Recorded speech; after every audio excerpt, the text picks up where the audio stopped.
ओम स्थापकाय च धर्मस्य सर्वधर्मस्वरूपिणे अवतार वरिष्ठाय रामकृष्णाय ते नमः। Respected Josna Ben, respected other dignitaries, respected professors, and dear young students. At the outset, I would like to congratulate Ramakrishna Seva Mandal for organizing this today's talk as a part of the birthday celebration of Bhagwan Shri Ramakrishna Dev. I have been told to speak in Hindi, so I'll switch over to Hindi. मैं सबसे पहले रामकृष्ण सेवा मंडल को अभिनंदन देना चाहूंगा कि आज उन्होंने इस कार्यक्रम का आयोजन किया। भगवान श्री रामकृष्ण देव के जन्मदिन को मनाने के उपलक्ष्य में यह जो ऑनलाइन कार्यक्रम का आयोजन किया गया, इसके साथ ही 1952 से 1952 से शिक्षण के क्षेत्र में इतना सुंदर कार्य कर रहे हैं रामकृष्ण मंडल के सभी जो ट्रस्टीगण हैं, साथ साथ में जो उनके साथ जुड़े हुए एजुकेशनिस्ट हैं, फैकल्टी मेंबर्स हैं, इन सबको मैं हार्दिक अभिनंदन देना चाहूंगा कि इतने हजारों विद्यार्थियों का चरित्र निर्माण का कार्य अपनी शिक्षण संस्थाओं के द्वारा कर रहे हैं, एक बहुत बड़ी बात है। और मैं ऐसी आशा करूंगा कि स्वामी विवेकानंद जिस प्रकार की शिक्षा चाहते थे, स्वामी विवेकानंद कहते थे what we want is man making education, character building education. हमें मनुष्य निर्माणकारी शिक्षा चाहिए, चरित्र निर्माण वाली शिक्षा चाहिए। और आज के अभी जो न्यू एजुकेशन पॉलिसी में भारत सरकार ने उस पर ज्यादा बल जब दिया है, तब मैं ऐसी पूर्ण आशा करता हूं कि जो सुंदर कार्य अभी तक रामकृष्ण सेवा मंडल कर रहा है वो और भी अधिक आगे बढ़ेगा, not only quantitatively but also qualitatively. ये क्वालिटेटिव एनरिचमेंट होगा, यह मुझे पूर्ण आशा है। तो मैं धन्यवाद देना चाहूंगा कि आज फिर से हम लोग रिकनेक्ट हुए हैं। रामकृष्ण सेवा मंडल हम तो अपना ही मानते हैं, क्योंकि रामकृष्ण देव तो हमारे हैं। रामकृष्ण देव के नाम पर स्वामी विवेकानंद ने रामकृष्ण मिशन की स्थापना की। तो उस समय रामकृष्ण मंडल की स्थापना नहीं की, बाद में पटेल साहब ने उसकी स्थापना की, पर वो तो रामकृष्ण देव के नाम पर ही तो की। तो ये रामकृष्ण देव के नाम पर जो कुछ भी है हम अपना ही समझते हैं। It is our own institution. और इसलिए मुझे बहुत प्रकार की असुविधा थी, फिर मैंने कहा नहीं, रामकृष्ण सेवा मंडल की जब बात है तो इसमें किसी प्रकार की हम लोग को मुरवत नहीं होगी, हमको जाना ही पड़े, हमको ज्वाइन करना ही पड़ेगा। तो इसके पहले भी मैं कई बार रामकृष्ण सेवा मंडल के कई संस्थाओं में कई कार्यक्रमों में गया हूं, मुझे बड़ी प्रसन्नता होती है। आज फिर से प्रसन्नता हो रही है। I am again very happy to meet today all of you, though not actually but virtually, but again we may meet actually. And I invite all of you to Ramakrishna Ashram Rajkot. पूरे गुजरात में हमारे 5 सेंटर्स हैं रामकृष्ण मठ मिशन के official centres, जिसमें कि 1927 में 1927 में रामकृष्ण आश्रम राजकोट प्रारंभ हुआ। उसके बाद में 1993 में लिमडी प्रारंभ हुआ, फिर 97 में पोरबंदर स्टार्ट हुआ, 2005 में बड़ौदा में प्रारंभ हुआ और 2018 में अहमदाबाद सब सेंटर ये राजकोट का हो गया। ऐसे सेंटर्स हैं। पर इसके अलावा जैसे कि पूरे रामकृष्ण मठ मिशन के 225 सेंटर हैं पर ऑफिशियली, पर 1000 सेंटर ऐसे हैं जिनका संचालन हम लोग नहीं करते हैं। ऐसे नॉन एफिलिएटेड सेंटर जिनको रामकृष्ण विवेकानंद भाव प्रचार परिषद से हम लोगों ने जोड़ के रखा है, they are part of the Ramakrishna Vivekananda Bhav Prachar परिषद। ऐसे 1000 से अधिक सेंटर है, जिसमें कि 10 सेंटर गुजरात में है। और इसके अलावा कई ऐसे संस्थाएं हैं जो रामकृष्ण विवेकानंद के नाम से बहुत सुंदर कार्य कर रही है। भले हमारे साथ उनका कोई सीधा संबंध नहीं है, पर परोक्ष रूप से हम सारे हमारे साथ जुड़े हुए ऐसी एक संस्था रामकृष्ण मंडल के द्वारा बहुत सुंदर कार्यक्रम हो रहे हैं। उसके लिए मैं अभिनंदन देता हूं। तो आज का विषय जो रखा गया है बहुत ही सुंदर विषय, रामकृष्ण देव का। वैसे तो रामकृष्ण देव का आज जन्मदिन है, क्योंकि 18 फरवरी 1936 को 18 फरवरी 1836 को कामारपुकुर में उनका जन्म हुआ था। कलकत्ता से करीब 80 मील दूर वह छोटा सा गांव है, वहां पर जन्म हुआ था। इसलिए आज 18 फरवरी है, इसलिए उनका जन्मदिन इंग्लिश कैलेंडर के अनुसार है। पर हमारी रामकृष्ण मठ मिशन की परंपरा में हम लोग जन्म तिथि मनाते हैं, मतलब पंचांग के अनुसार। तो विशुद्ध सिद्धांत पंचांग के अनुसार इस वर्ष हम लोग मनाएंगे 15 मार्च को 186 बर्थडे तिथि पूजा श्री रामकृष्ण देव। 186वीं जन्म तिथि हम लोग मनाएंगे ऑन 15 मार्च। ये हमारे जितने रामकृष्ण मठ मिशन के ऑफिशियल सेंटर्स 225, अनऑफिशियल सेंटर्स करीब 1000 से ज्यादा, ये सब जगह पर 15 मार्च को होगा। पर मुझे आज प्रसन्नता है कि 18 फरवरी according English calendar, doesn't matter. Ramakrishna Dev के बारे में हम चर्चा करेंगे, ये तो बहुत ही अच्छी बात है। तो इसलिए, और आज का विषय भी बहुत सुंदर रखा गया, Shri Ramakrishna the great master. Really he was great master. तो स्वामी विवेकानंद जी को एक बार गिरीश चंद्र घोष ने कहा था, गिरीश चंद्र घोष ये सुप्रसिद्ध नाटककार और कवि थे बंगाल के। श्री रामकृष्ण देव के गृहस्थ भक्त थे। श्री रामकृष्ण के 2 प्रकार के भक्त थे, सन्यासी शिष्य, गृहस्थ भक्त। ये गृहस्थ भक्तों में गिरीश चंद्र घोष, रामचंद्र दत्त, बलराम बसु वगैरह थे। तो गिरीश चंद्र घोष सुप्रसिद्ध नाटककार और कवि थे। वो कहा करते थे कि आपको यदि स्वामी विवेकानंद के गुरु श्री रामकृष्ण देव की महिमा को जानना है तो स्वामी विवेकानंद की ओर मत देखना कि स्वामी विवेकानंद इतने महान है तो उनके गुरु और कितने महान होंगे, उससे आपको उसका पूरा अंदाज नहीं मिलेगा। यदि आप श्री रामकृष्ण की महिमा को जानना चाहते तो मेरी ओर देखना, गिरीश की ओर देखना। गिरीश की ओर क्यों?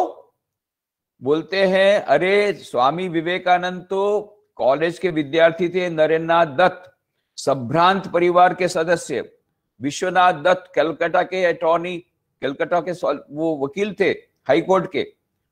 एक संभ्रांत परिवार के कॉलेज के स्टूडेंट को, नरेंद्रनाथ दत्त को स्वामी विवेकानंद ने परिवर्तित करना, ये कोई बहुत बड़ी बात नहीं है। पर मेरे समान गिरीश घोष, जिसने की एक भी खराब काम ऐसा नहीं है जो दुनिया में नहीं किया हो, खुद बोलते थे, कुछ बाकी नहीं रखा। और शराब की बोतल मैंने जो पी है, एक के ऊपर एक रखो तो माउंट एवरेस्ट से ऊपर चली जाएगी। कवि थे इसलिए इस भाषा में बोलते थे। ऐसे गिरीश घोष को, जो कि इतना पियक्कड़ था, उसको एक संत में परिवर्तित कर दिया। ये श्री रामकृष्ण का कमाल है। इससे आपको श्री रामकृष्ण की महिमा पता लगेगी। ये गिरीश चंद्र घोष, एक बार उन्होंने स्वामी विवेकानंद को कहा, भाई नरेंद्र, एक काम करना पड़ेगा।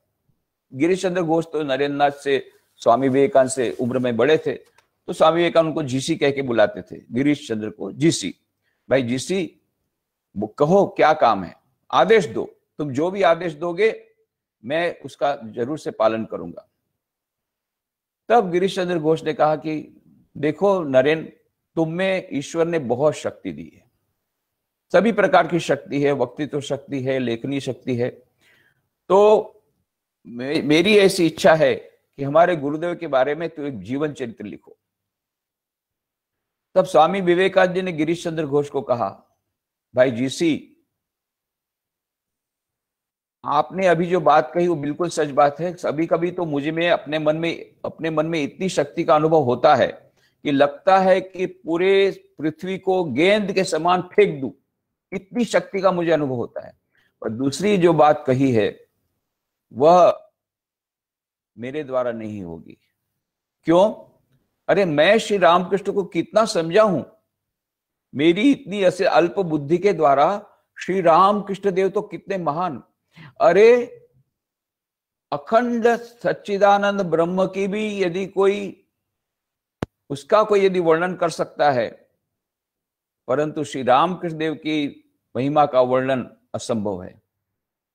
तुम क्या चाहते हो कि मैं शिव जी की मूर्ति बनाते बनाते बंदर की मूर्ति बना दूं? एक शिल्पी को बुलाया गया था, बोले भाई शिव जी की मूर्ति बना, बाद में देखा तो एक बंदर की मूर्ति बन गई थी। तो क्या ऐसा करना चाहते हो?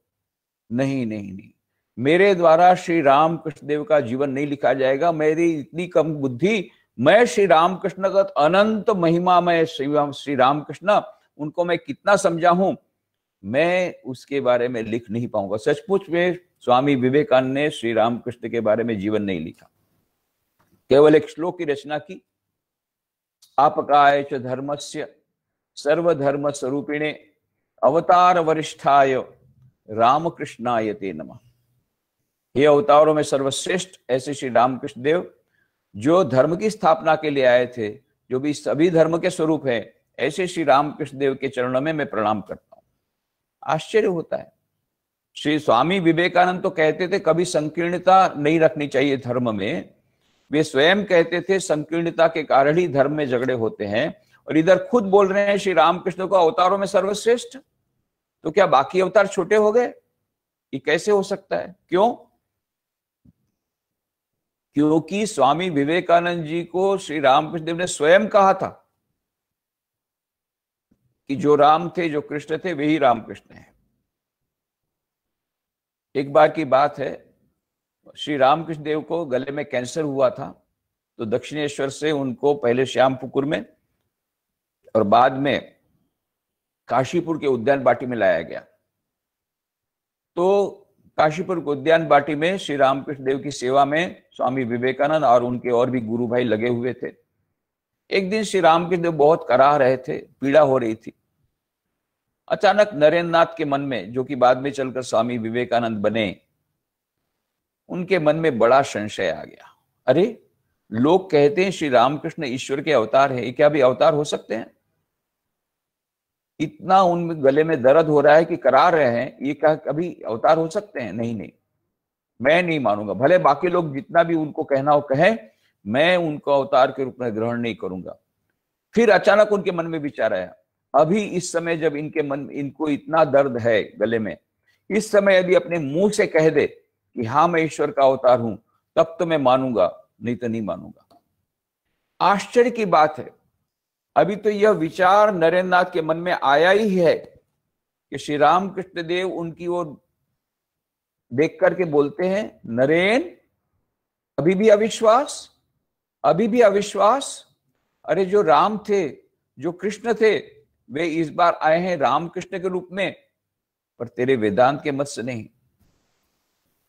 क्यों? वेदांत के मत से तो सभी ब्रह्म हैं, ऐसा नहीं। श्री रामकृष्ण के विशेष प्रकार से जो राम थे, जो कृष्ण थे, वे ही इस बार रामकृष्ण के रूप में आए। तो फिर अवतार वरिष्ठ कैसे हो सकते हैं?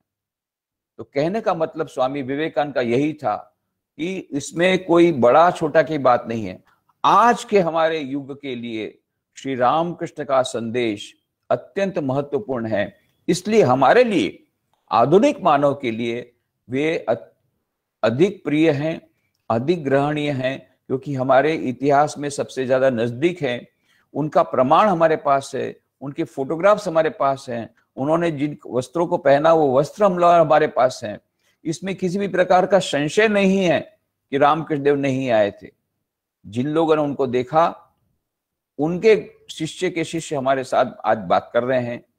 इस प्रकार से यह एक विशेषता श्री रामकृष्ण देव की। परंतु ये अवतार वरिष्ठ उन्होंने कहने के बाद उन्होंने कहा संकीर्णता कभी नहीं रखनी चाहिए। जो उनको अवतार के रूप में ग्रहण करे करे, कोई बात नहीं। कोई उनको गुरु के रूप में ग्रहण करे, कोई उनको भक्त के रूप में ग्रहण करे। पर यदि हम देखते हैं कि आज श्री रामकृष्ण देव जिस प्रकार से देश विदेश में उनका उपदेश फैल रहा है, उससे हम समझ सकते हैं कि वे विश्व गुरु हैं। उसके बारे में हमको आज चर्चा करनी है। क्यों ये विश्व गुरु हैं? क्योंकि इनका संदेश जो है वैश्विक है, सारे विश्व के लोगों के लिए है। किसी एक जाति, किसी एक देश, किसी एक समाज के लिए नहीं है, केवल पुरुषों के लिए, केवल स्त्रियों के लिए नहीं है। ये सार्वभौमिक उनका संदेश है, उसके बारे में हम लोग चर्चा करेंगे। तो यह उनका पूरा जीवन चरित्र तो अभी बोलने का समय नहीं है, पर आप लोग को मैं बोलूंगा। Shri Ramakrishna the great master किताब का नाम है, Shri Ramakrishna the great master.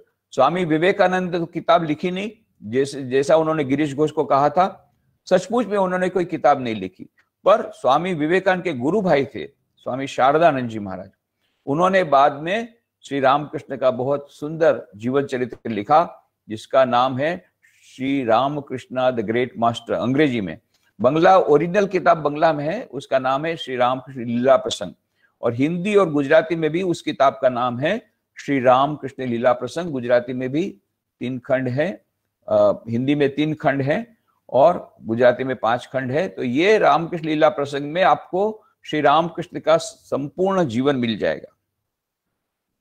और विश्व के जितने महान विद्वान, एक से बढ़कर विद्वान, इन सब ने श्री रामकृष्ण देव की महिमा का गान किया है। ये Shri Ramakrishna the great master किताब तो बाद में लिखी स्वामी शारदानंद जी महाराज ने।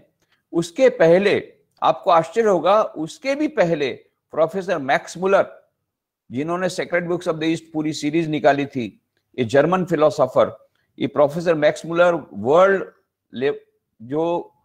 वर्ल्ड फेमस ऐसे प्रोफेसर मैक्स मुलर, इन्होंने पहले the great Mahatma, Shri Ramakrishna the great Mahatma नाम के एक पहले आर्टिकल लिखा, और फिर उस इतने प्रभावित हुए, उन्होंने किताब लिखी life and message of Shri Ramakrishna. आप समझ जाइए कितना जल्दी 1886 में 16 अगस्त 1886 को श्री रामकृष्ण देव ने महासमाधि ली। उसके कुछ ही वर्षों में प्रोफेसर मैक्स मुलर ने ये पुस्तक प्रकाशित की, life and message of Shri Ramakrishna. French मनीषी रोमा रोला, जिनको नोबेल प्राइज मिला था, रविन्द्रनाथ टैगोर ने कहा था, रविन्द्रनाथ टैगोर भी नोबेल प्राइज विनर लिटरेचर में, रोमा रोला भी प्राइज विनर लिटरेचर में। रविन्द्रनाथ टैगोर ने रोमा रोला को कहा था, if you want to know India study Vivekananda, in him is everything positive nothing negative. जब आपको भारत को समझना चाहते हो तो स्वामी विवेकानंद की किताबें पढ़ो, उसमें सब कुछ सकारात्मक है, नकारात्मक कुछ नहीं है। और फिर जब उनकी किताबें पढ़ी, रोमा रोला ने इतने प्रभावित हो गए, बाद में उनको रामकृष्ण देव के जीवन के बारे में पता पड़ा तो और भी ज्यादा प्रभावित हो गए। तो उन्होंने रामकृष्ण देव का जीवन चरित्र खुद लिखा फ्रेंच भाषा में, बाद में उसके अनुवाद कई भाषा में हुए हैं।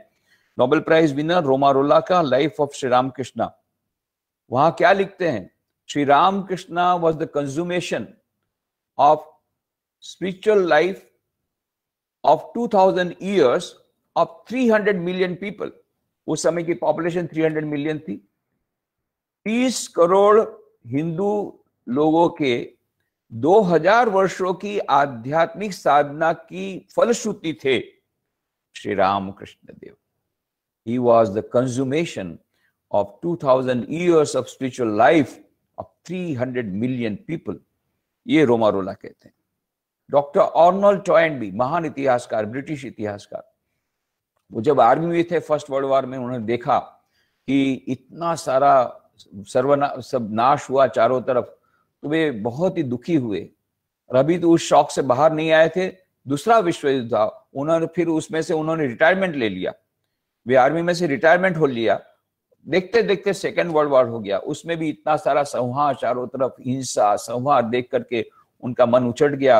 उन्होंने कहा इस विश्व के लिए अब कोई आशा नहीं है। तब उनके हाथ में श्री रामकृष्ण का जीवन आया, कहा नहीं, आशा है, विश्व के लिए आशा है, विश्व में शांति आ सकती है श्री रामकृष्ण देव के द्वारा, श्री रामकृष्ण देव जैसे महापुरुषों के द्वारा फिर से हमारे विश्व में शांति आ सकती है।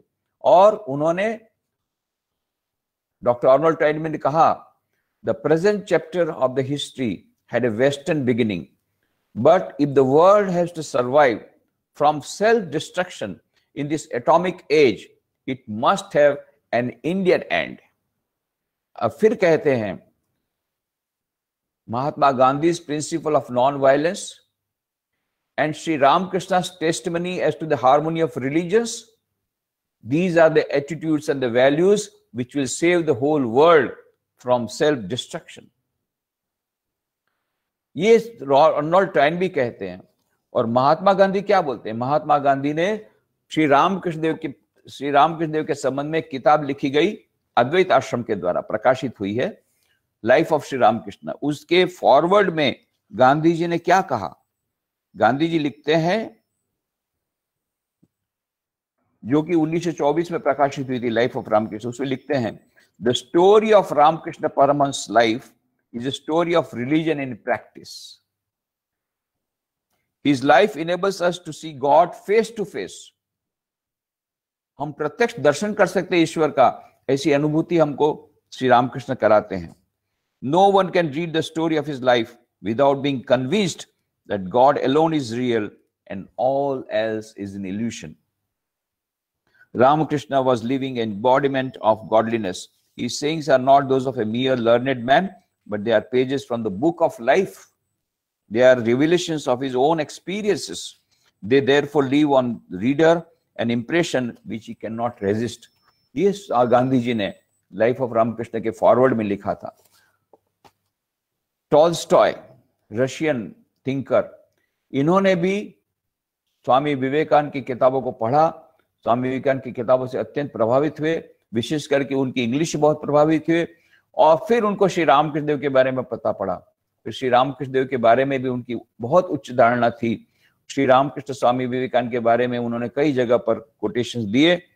इसी के कारण हो सकता है रशिया में बहुत साइंटिस्ट, बहुत सारे thinker, as on today, though it was a communist country few years back, communist country में, जबकि वहां पर कम्युनिज्म था, उस समय भी श्री रामकृष्ण स्वामी विवेकानंद की किताबें पढ़ी जाती थी.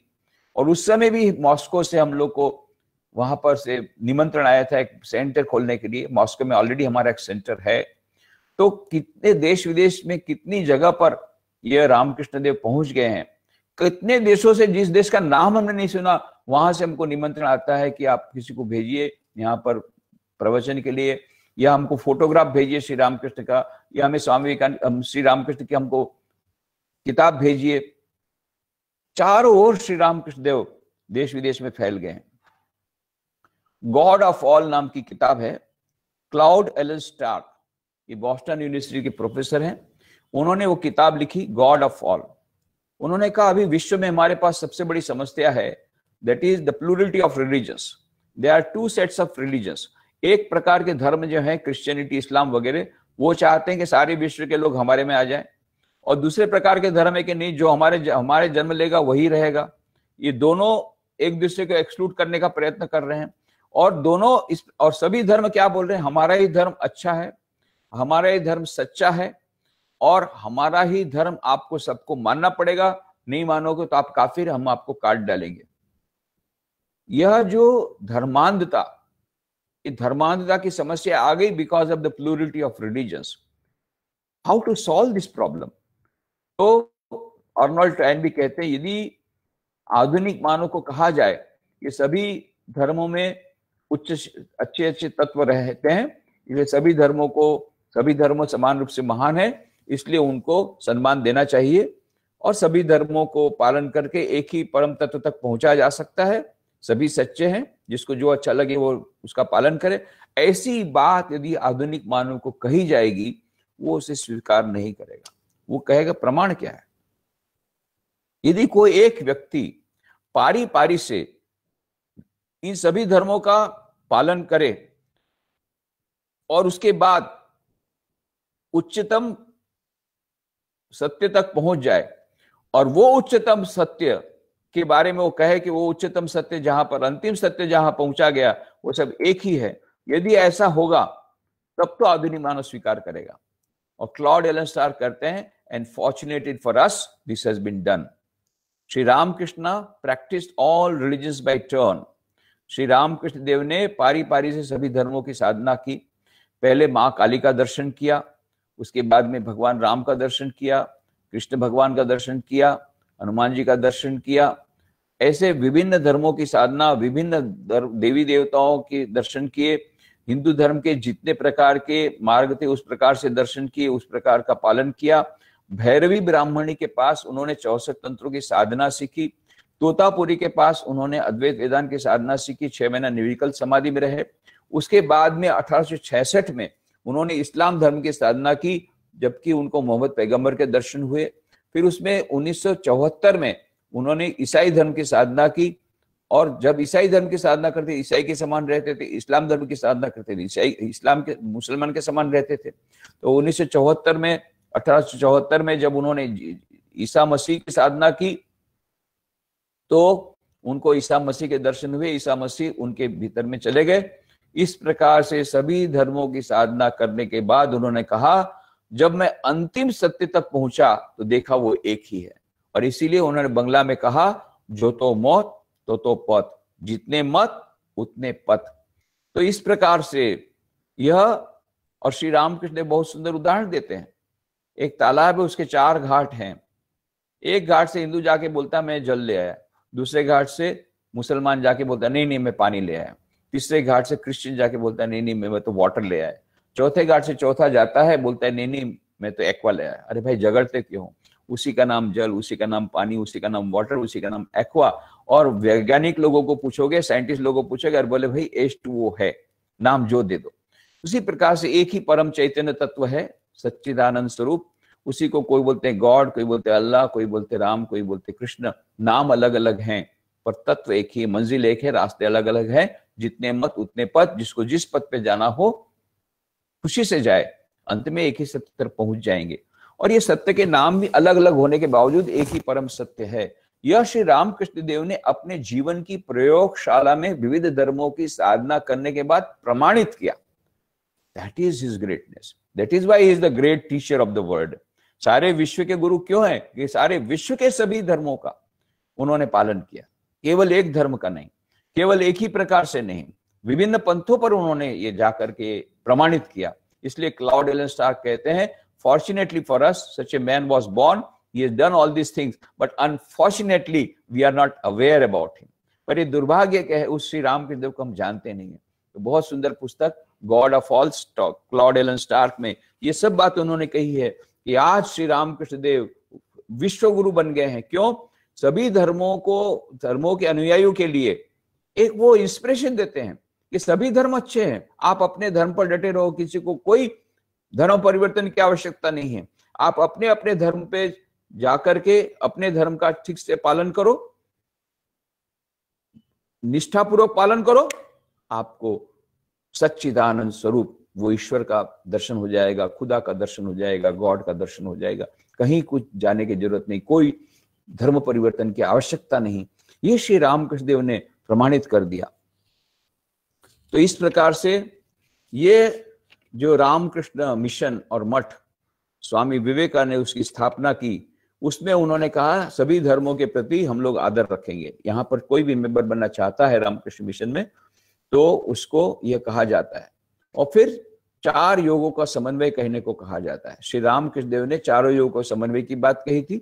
उसको इसीलिए स्वामी विवेकानंद जब रामकृष्ण मिशन का सिंबल बनाया, एम्बलम बनाया, प्रतीक बनाया, तो उसमें उन्होंने ये सब जोड़ दिया कि परम तत्व को पाने के 4 मार्ग हैं, राजयोग, भक्ति योग, ज्ञान योग और कर्म योग। ये चारों योगों का समन्वय यदि आधुनिक मानव करेंगे तो जल्दी से उस परम तत्व तक पहुंच जाएंगे। तो इस प्रकार से ये हमारे रामकृष्ण मिशन के डिमॉन्स्ट्रेशन मॉडल के रूप में स्वामी विवेकानंद ने रखा। लगभग 225 सेंटर हैं देश विदेश में और 1000 सेंटर से अधिक जो कि हमारे directly not administered by us, पर जो कि गृहस्थ भक्तों के द्वारा होते हैं।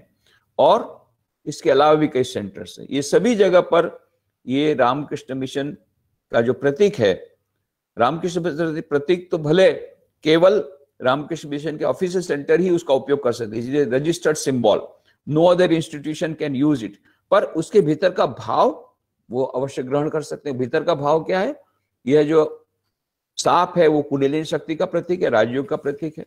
सूर्य है वो ज्ञान का प्रतीक है, ज्ञान योग का प्रतीक है। जल की लहरें कर्म की लहरें हैं, कर्मयोग का प्रतीक है। और कमल का फूल वो प्रेम का प्रतीक, भक्ति का प्रतीक है, भक्ति योग का प्रतीक है। और हंस, ये हंस है वो आत्मा का, परमात्मा का प्रतीक है। नीचे लिखा है तन्नो हंस प्रचोदयात्। इस प्रकार से परमात्मा का दर्शन होता है। किस प्रकार से दर्शन होता है? चारों योग का समन्वय करके। यह जो बात स्वामी विवेकानंद ने रामकृष्ण मिशन के द्वारा बताई, ये श्री रामकृष्ण का मुख्य संदेश है कि जब मनुष्य जन्म ग्रहण किया है तो ईश्वर प्राप्ति करना होगा, नहीं तो हमारा मनुष्य जीवन वृथा चला गया। तो कैसे होगा? उसके लिए क्या करना पड़ेगा? संसार छोड़ना पड़ेगा, हिमालय में जाना पड़ेगा, वन में जाना पड़ेगा। संसार में रहते रहते क्या ईश्वर की प्राप्ति नहीं हो सकती है? ये श्री रामकृष्ण को पूछा गया। श्री रामकृष्ण ने कहा क्यों नहीं, अवश्य हो सकती है। एक बात याद रखना, यदि पानी में नाव रहेगी तो कोई हरकत नहीं, पर नाव में पानी रहेगा तो नाव डूब जाएगी। तुम संसार में रहो, कोई बात नहीं, संसार के सब काम करो, पर संसारिकता तुम्हारे भीतर में आएगी, संसार प्रति की ओर की आसक्ति आएगी तो तुम डूब जाओगे। मतलब अनासक्ति पूर्वक कर्म करो, संसार में रहो, गृहस्थ होते हुए भी आप ईश्वर की प्राप्ति कर सकते हैं। करना क्या है? 4 योगों का समन्वय, राजयोग, ध्यान, भक्ति योग, प्रार्थना, ज्ञान योग, सद्ग्रंथों का अध्ययन, कर्मयोग, निस्वार्थ सेवा। जो काम करते हैं सब कुछ ईश्वर प्रति समर्पित बुद्धि से करें तो वो कर्मयोग बन जाता है। इस प्रकार से श्री रामकृष्ण देव ने हमको आधुनिक मानव को आह्वान किया है। उनके उपदेश ईश्वर प्राप्ति जीवन का लक्ष्य है। इसके लिए 4 योग का समन्वय हमारे जीवन में करना पड़ेगा। तीसरा, सभी धर्म एक ही परम सत्य तरफ ले जाते हैं, इसलिए किसी धर्म की घृणा मत करो, अपने अपने धर्म का पालन करो। तुमको यदि निर्गुण निराकार को अच्छा लगता है, निर्गुण निराकार की साधना करो, सगुण साकार अच्छा तो उसकी साधना करो। जो भी तुमको अच्छा लगता है उस प्रकार से आगे बढ़ो। सभी धर्म एक ही ओर ले जाते, परम सत्य ले जाते। सर्वधर्म समन्वय का संदेश दिया।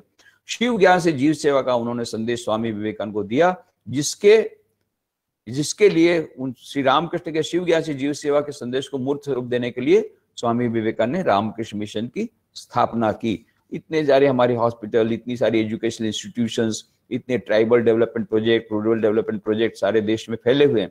उसका कारण क्या है? कारण केवल समाज सेवा नहीं है। हम जितने भी सन्यासी हैं और जितने हमारे स्वयं सेवक है, ये सब इसको साधना का एक अंग मानते हैं। शिव ज्ञान से जीव सेवा।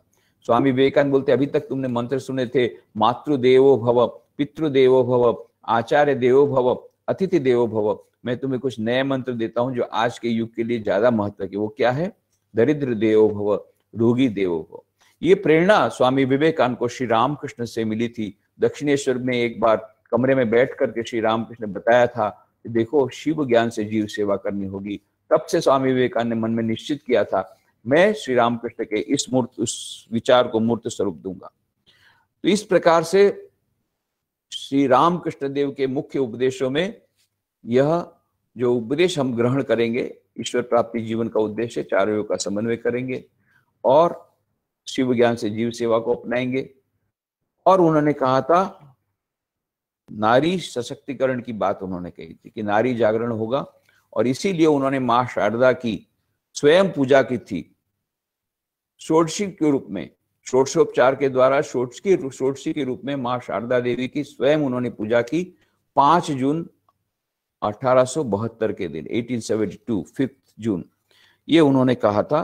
क्यों? बाद में कहा था कि सारे जगत में ये नारी का फिर से प्रादुर्भाव होगा और नारी जागरण होगा। और इस प्रकार से नारी शिक्षा, नारी जागरण की बात बाद में स्वामी विवेकानंद और आगे चलाई। फिर सिस्टर निवेदिता को बुलाया और उन्होंने यहाँ पर कन्याओं के लिए स्कूल खोला। ये सब आप लोग जानते हैं। तो श्री रामकृष्ण देव की आज के युग के लिए बहुत बड़ा महत्वपूर्ण संदेश है। और उन्होंने क्या किया? सबसे पहले उन्होंने 3 राक्षसों का वध किया। कौन कौन से 3 राक्षस? एक तो धर्मांधता रूपी राक्षस जिसकी बात हमने कही, सभी धर्मों की साधना करके उन्होंने बताया। दूसरा उन्होंने राक्षस का वध किया, वो है उपभोक्तावाद रूपी राक्षस, कंज्यूमरिज्म।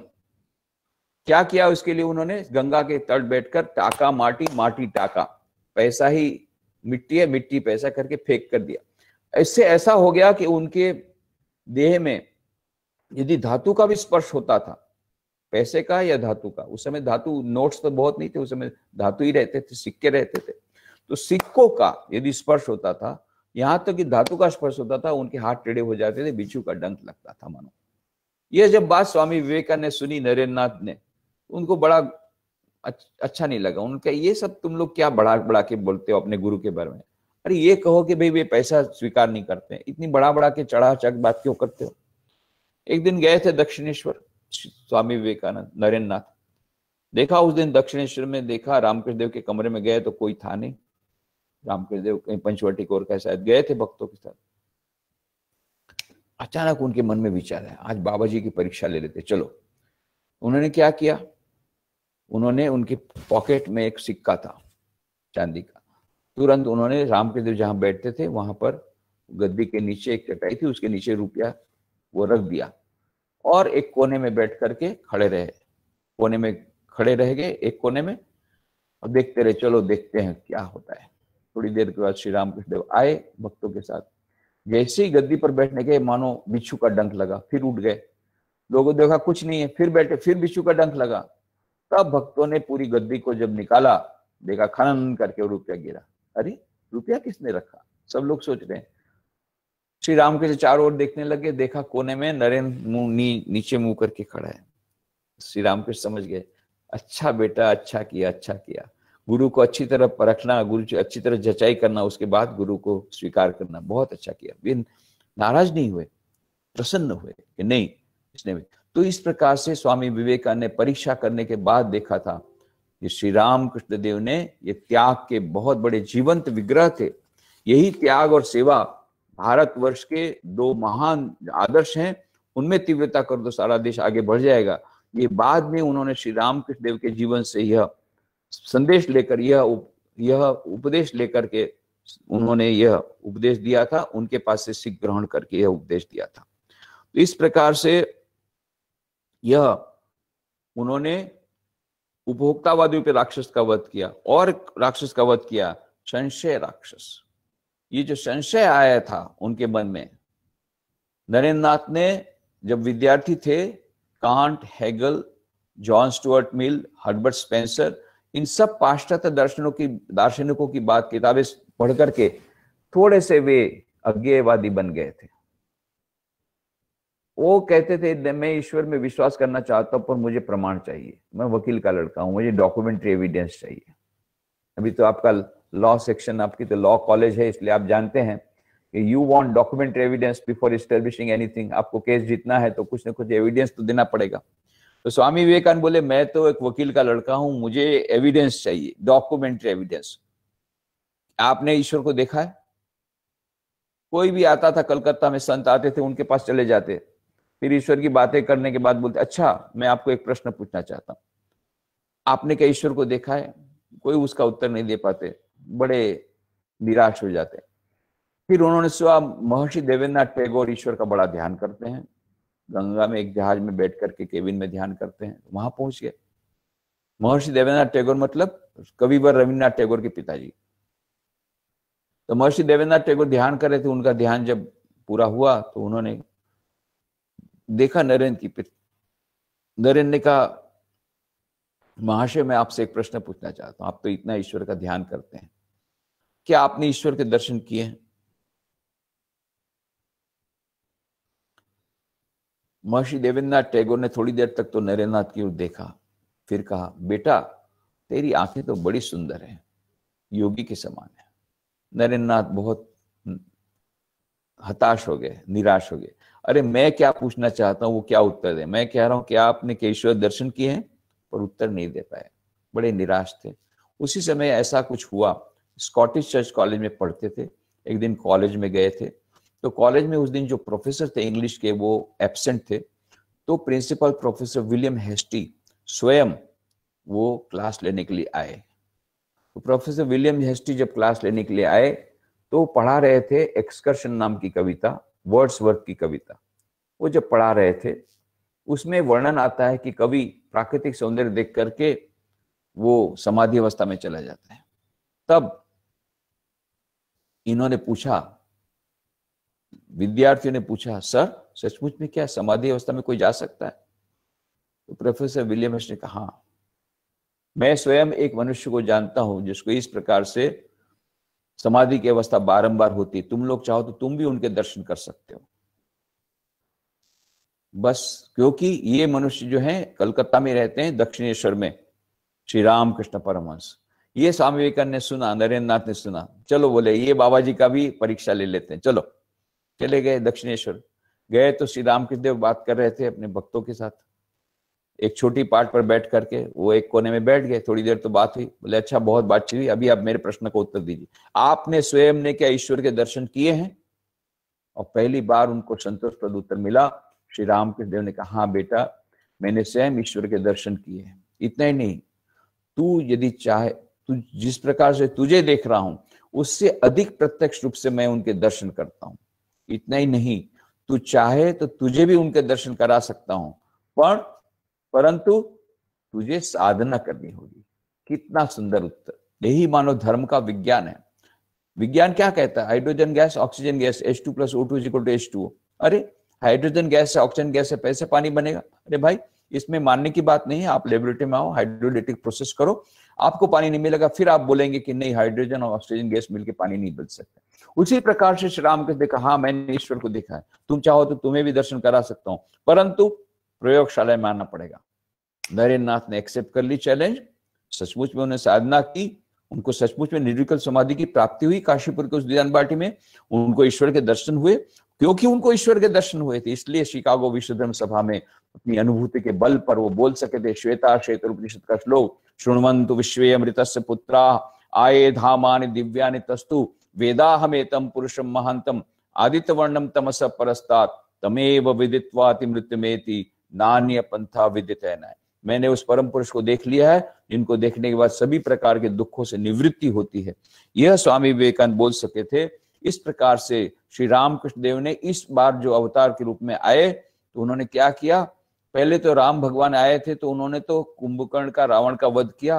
कृष्ण भगवान ने शिशुपाल दंतवक्त्र का वध किया। तो श्री रामकृष्ण ने कौन राक्षस का वध किया? कौन से राक्षस का?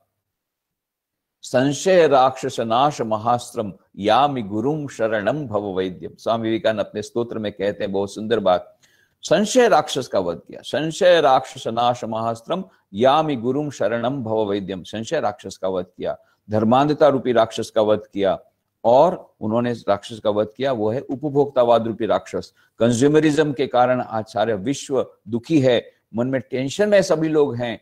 ये टेंशन का, पूरा टेंशन से बाहर निकलने का रास्ता बताया श्री रामकृष्ण देव ने। श्री रामकृष्ण देव के उपदेश बहुत सुंदर उपदेश हैं, कहानियों से भरपूर।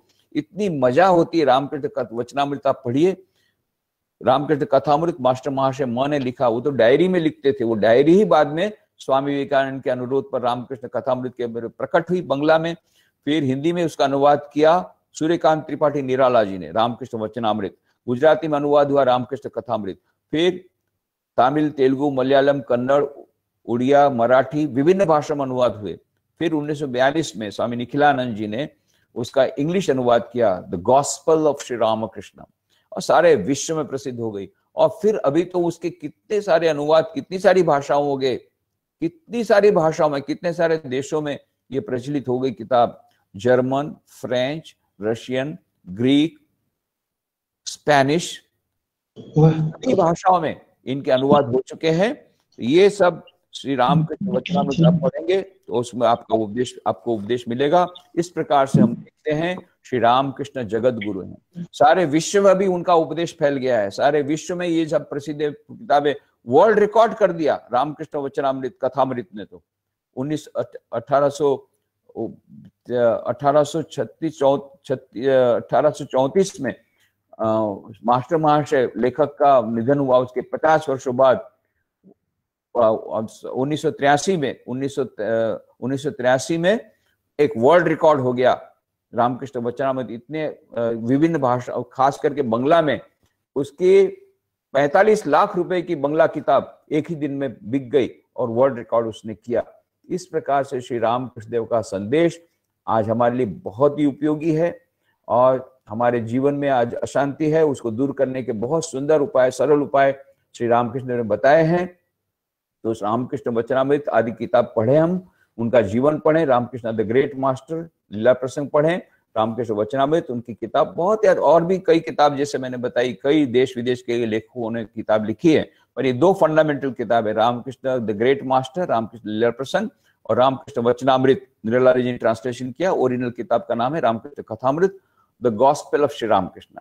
ये किताबें पढ़ने के बाद हमको और भी इसमें उनके बारे में जानने को मिलेगा। मैं पुनः धन्यवाद देता हूं रामकृष्ण सेवा मंडल को कि उन्होंने मुझे यह आमंत्रण दिया और इस प्रकार से मेरे विचारों को आपके पास पहुंचाने का मुझे जो अवसर दिया।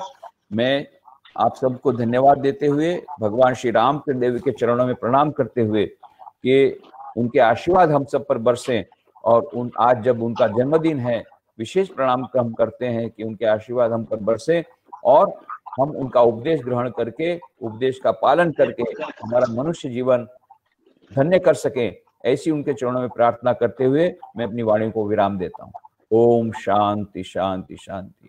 हरिओम तत्सत। श्री राम कृष्णार्पणमस्तु।